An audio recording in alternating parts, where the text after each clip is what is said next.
Hello everybody, this year has been full bursting with the big names RPGs and they've been more than happy to steal every hour of the free time. Whenever you continue Cloud's story in Final Fantasy VII or Birth, solve the mystery of the Midnight Hour in a Persona 3 Road, or gone on a Hawaiian adventure like a Dragon Infinite, well, you probably spent a good few months of gaming this year playing some chunky RPG options. If you somehow still craving more of the genre that the indie games have got you covered, then there aren't a whole lot of indie RPGs better than a Bloomtown different story. Emily and her brother are just a couple of kids saying that a strange new town on the summer vacation. As a big city kids calls this all-American small town seems hella boring to them, they aren't too looking forward to staying with their crotchety grandpa either. It turns out living in the country ain't so bad when you make friends though, especially in the place that holds as many secrets as a Bloomtown does. When a young girl from a few doors down goes missing, Emily decides to make matters into her own hands and trying to find her. After following a few leads, Emily ends up exploring old abandoned treehouse, which it turns contains a whistle that let her teleport to the other side.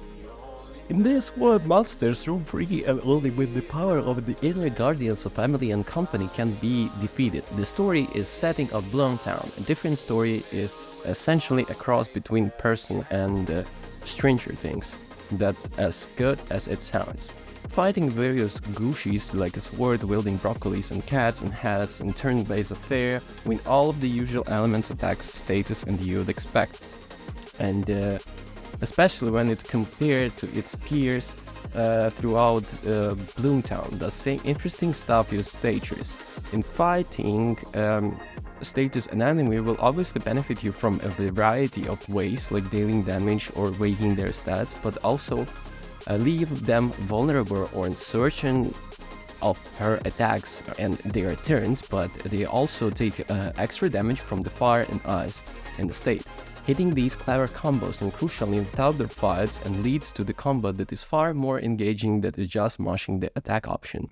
As well as being vulnerable to status moves and combos, each enemy also has a weakness so you can exploit. An enemy hit with a move it's weak to be will knock down, and it's knock every one of them down. You'll be able to unleash all attack for massive damage to try sub on one of the items to join you. It's yet another thing that makes combat a little more interesting, and although similar to system in other games, it's implemented really well here. So each body member in Bloomtown has an initiated guardian inside that grants the power in the other world, but alongside they can also equip a demon use subset to themselves and use their power. That provides a nice start boost for the demon's new master, as well as giving them access to all their spells.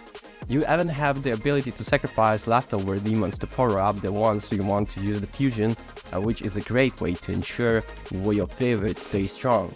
This all feels up a bit inspired and searching beloved Atlus RPG, and I couldn't be more happier than that. The Persona influence isn't just present in the combat of the Bloomtown, it is also present in a single everyday part of the game. Much like in regular life, you only have so many hours in each day to socialize, go to the gym or do something gardening. All of these things will help you grow in the power too to be by raising your maximum HP after pumping some iron or giving some friend powerful new buff in the battle after practicing nice hang session. If you waste your free time, you struggle more in the other world and will never save the town from the sinisters going on, as well as the boosting the demons fightings and absolutely abilities on your own downtime. You can also take part in activities that will improve Emily as a person. Watching a scary movie will give you more guts, whereas reading a book will improve your smarts. All these stats are used when talking to people to open up new dialogue options, with certain options requiring a dice roll based on your stats to succeed. It's an interesting extra element to manage and makes interacting when it's quirky folks in a town all the more enjoyable. I couldn't mention the Bloomtown, a different story, without talking about the sensational music, the battle themes. It's just especially sensational with awesome vocals that I just can't wait to hear while I was beating up the monsters. Well, actually, the Bloomtown is the wonderful JRPG offering, but a couple of things prevented from reaching from the very top on the turn-based pile. There were multiple times where the game didn't give me enough information about what I needed to do next, and even throughout you show down the general idea of your next task, it can be hard to know what need to interact with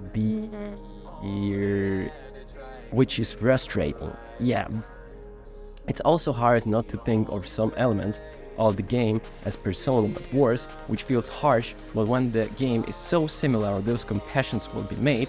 Combat is just not as tight as the social elements, are just as little less engaging, and although none of the elements are necessarily bad, and it's noticeable dull right, and its very last runtime is much palatable though.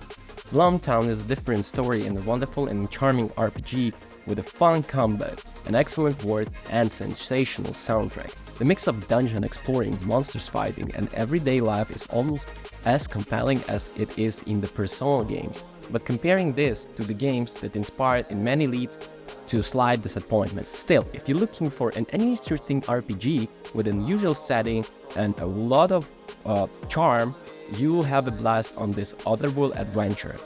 From the negative aspects, I didn't like that it doesn't always guide me well enough, and I was like feeling that lesser Persona in some ways. So I should say it's like huge, it's massive. You guys definitely have to try it.